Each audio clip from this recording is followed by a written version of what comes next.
جب اللہ کے نبی داؤد علیہ السلام کے وارث سلیمان نبی ہوئے تو وہ اللہ کی دربار میں دعا مانگنے لگے کہ اے اللہ مجھے وہ مرتبہ عطا فرما جو مجھ سے پہلے نہ کسی کو ملا ہو اور نہ ہی میرے بعد کسی کو ملے۔ وہ دور ایک عجیب دور تھا، لوگ جنات کالا جادو پہ زیادہ یقین رکھتے تھے۔ اللہ نے اپنے نبی سلیمان علیہ السلام کے لیے چرند پرند ہوا جنات کو ماتحت کر دیا۔ تو بس اللہ کے نبی سلیمان علیہ السلام جہاں بھی کفر نفرت اور انسانوں پہ ظلم دیکھتے تھے تو آ کے اپنے معجزات دکھاتے تھے، اور یوں انسان آپ کو اللہ کا نبی سمجھ کر صحیح راستے پہ آ جاتے تھے۔ اور اگر کوئی جن کسی انسان کے گروہ پر حملہ کرتا تھا، اسے نقصان پہنچاتا تھا، تو آپ اس جن کو زنجیروں میں جکڑ دیتے تھے اور آپ کا تخت فضا اپنے کندھوں پہ اٹھائے پھرتی تھی، آپ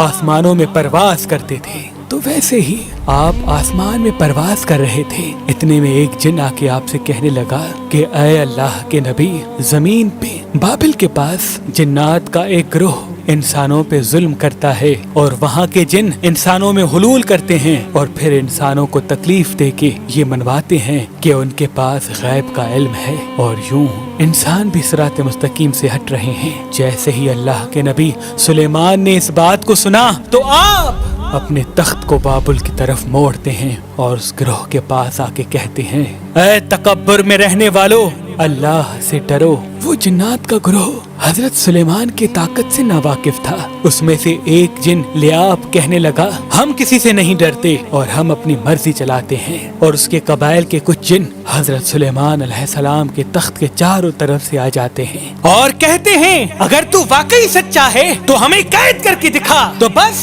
اللہ کے نبی سلیمان علیہ السلام جیسے ہی اپنی عصا ان جنات کی طرف کرتے ہیں تو ہوا اور مٹی کا ایک عجیب طوفان اٹھتا ہے اور زمین کو چیر کے لوہا نکلتا ہے اور زنجیروں میں تبدیل ہو جاتا ہے، اور وہ زنجیریں ہر اس جن کی گردنوں پہ آ پڑتی ہیں۔ وہ تمام کے تمام جن زمین بوس ہو جاتے ہیں، اور اللہ کے نبی سلیمان کے قدموں میں گر کے کہتے ہیں کہ آپ کون ہیں؟ پھر آپ فرماتے ہیں، میں اللہ کا نبی داؤد کا بیٹا سلیمان ہوں، اور اللہ نے مجھے اس زمین پہ امن اور سلامتی کے لیے منتخب کیا۔ اے گروہ جن، خبردار ہو جاؤ، اس زمین پہ فساد نہ پھیلاؤ، ورنہ اللہ کا عذاب تم کو فنار کر دے گا۔ یوں وہ سارا گروہ حضرت سلیمان کی نبوت اور اللہ کی وحدانیت کو تسلیم کرتا ہے، اور پھر سب کے سب امن محبت اور سکون کے ساتھ زندگی بسر کرتے ہیں، اور وعدہ کرتے ہیں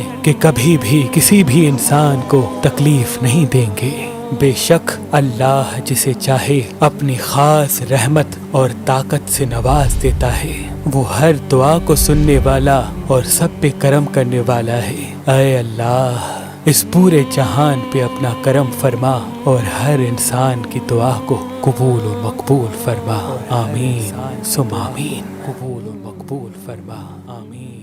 ثم آمین۔